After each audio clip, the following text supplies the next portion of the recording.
नमस्कार दोस्तों, आज हम जानेंगे भारत का पीएनजी नेटवर्क क्या है, ये कैसे काम करता है। आज बात करते हैं भारत की एक बहुत बड़ी कहानी की, एक ऐसे संकट की कहानी जो देश के करोड़ों किचन तक पहुंच सकता था और कैसे वो एक विशाल नेशनल प्रोजेक्ट में बदल गया।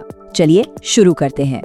कभी सोचा है कि अगर अचानक से घर पर खाना पकाने वाली गैस मतलब अपना एलपीजी सिलेंडर मिलना ही मुश्किल हो जाए तो क्या होगा?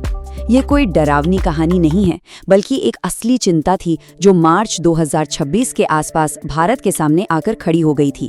और इसकी वजह थी एक जंग।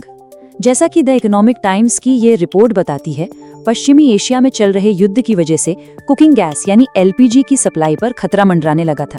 देखिए, यहीं से एक बड़े संकट की आहट तो हुई, लेकिन साथ ही एक नए समाधान का दरवाजा भी खुला। तो सवाल ये है कि ये संकट असल में था क्या और इसका सीधा असर हमारे घरों तक कैसे पहुंच रहा था। देखिए, बात को समझना होगा। भारत अपनी जरूरत की ज्यादातर एलपीजी गैस बाहर से मतलब इंपोर्ट करता है और ये सारी सप्लाई एक बहुत ही जरूरी समुद्री रास्ते स्ट्रेट ऑफ हॉर्मुज से होकर गुजरती है। अब जब पश्चिम एशिया में लड़ाई छिड़ी तो इस रास्ते पर समझिए एक तरह का ताला लगने का डर पैदा हो गया और बस भारत की पूरी एलपीजी सिलेंडर सप्लाई चेन पर एक बड़ा सा सवालिया निशान लग गया। अब ऐसे हालात में सरकार को एक तेज और परमानेंट मतलब एक स्थायी समाधान की तरफ देखना पड़ा और यहीं पर कहानी में एंट्री होती है एक हीरो की, जिसका नाम है पाइप्ड नेचुरल गैस यानी पीएनजी। तो अब जरा इन दोनों में फर्क समझिए। एक तरफ है हमारा पुराना एलपीजी सिलेंडर वाला सिस्टम, मतलब बुकिंग का झंझट, रिफिल का इंतजार और सबसे बड़ी बात सप्लाई पर हमेशा ग्लोबल टेंशन का खतरा।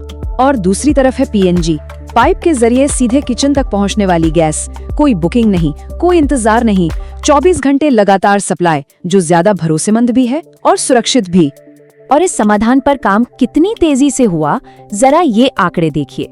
अकेले मार्च 2026 में सिर्फ एक महीने में 3,10,000 पीएनजी कनेक्शन चालू कर दिए गए। मतलब इतने घरों में गैस पाइप से आनी शुरू हो गई।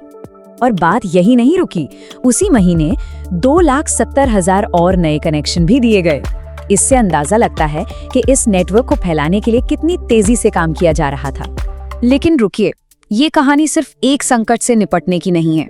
ये जो पीएनजी कनेक्शन लग रहे थे, ये असल में एक बहुत ही महत्वाकांक्षी नेशनल मिशन का हिस्सा है। और वो मिशन है एक राष्ट्र एक ग्रिड एक कीमत। इसका मकसद है पूरे भारत को एक सिंगल गैस मार्केट बनाना, एक ऐसा बाजार जहां गैस देश के एक कोने से दूसरे कोने तक बिना किसी रुकावट के और सबसे जरूरी बात एक जैसी कीमत पर पहुंच सके। अब इसमें जो एक कीमत वाला हिस्सा है ना, वो बहुत दिलचस्प है।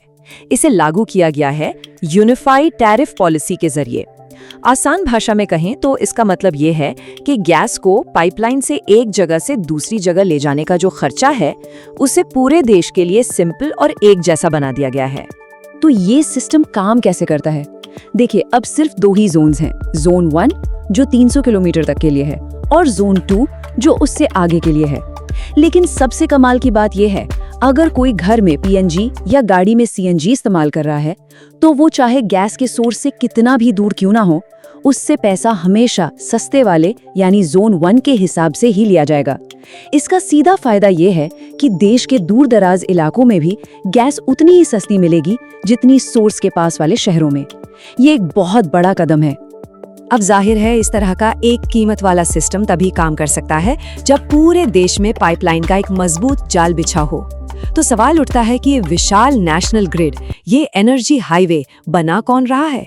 चलिए अब इस कहानी के अगले हिस्से में चलते हैं।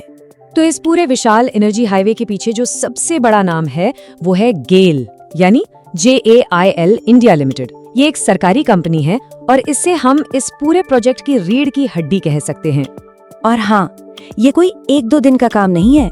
गेल की कहानी तो 1984 में ही शुरू हो गई थी, जब देश की सबसे बड़ी पाइपलाइनों में से एक HVJ पाइपलाइन बनाने के लिए इसे बनाया गया था। मतलब दशकों का तजुर्बा है, जिसके दम पर आज ये नेशनल ग्रिड खड़ा हो पा रहा है। इस एक राष्ट्र एक ग्रिड का स्केल कितना बड़ा है, इसका अंदाजा इस नंबर से लगाइए। 34,238 किलोमीटर। इतना लंबा गैस पाइपलाइन नेटवर्क पूरे देश में बिछाने के लिए ऑथराइज किया गया है। अगर इसे समझना हो तो ये लगभग धरती का एक चक्कर लगाने जितना है। जबरदस्त है ना?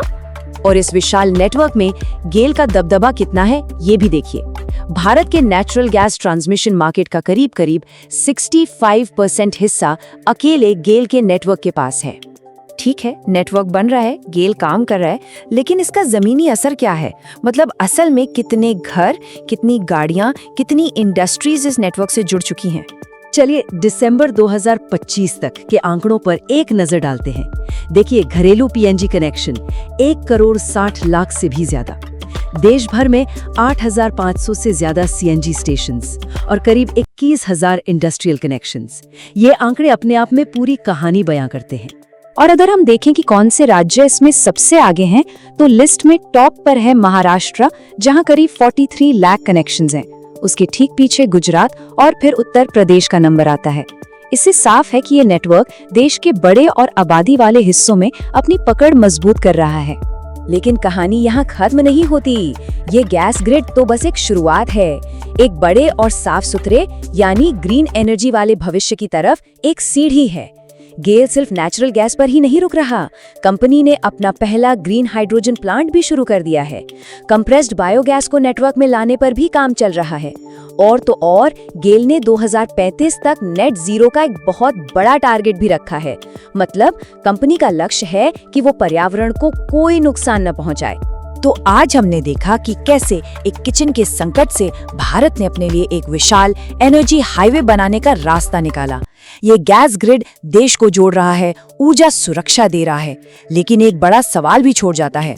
हम सब जानते हैं कि नेचुरल गैस एक ट्रांजिशनल फ्यूल है, मतलब भविष्य तो रिन्यूएबल एनर्जी का है। तो सवाल ये है कि गैस के लिए बने इस एनर्जी हाईवे पर चलते हुए हम असली रिन्यूएबल भविष्य की मंजिल तक कैसे और कब पहुंचेंगे? तो दोस्तों, अगर आपको वीडियो पसंद आई हो तो इसे लाइक करें, स्टोरी स्ट्रीम को सब्सक्राइब करें। धन्यवाद।